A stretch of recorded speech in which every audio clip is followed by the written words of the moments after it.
আজকে মটন বানানো হবে।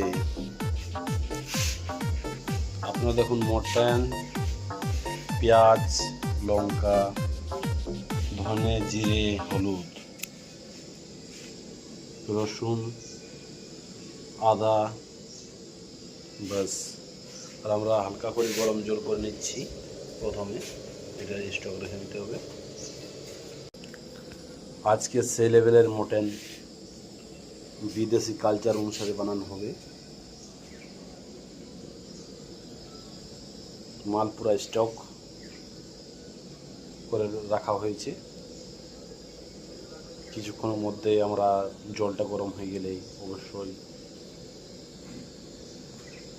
করার চেষ্টা করব।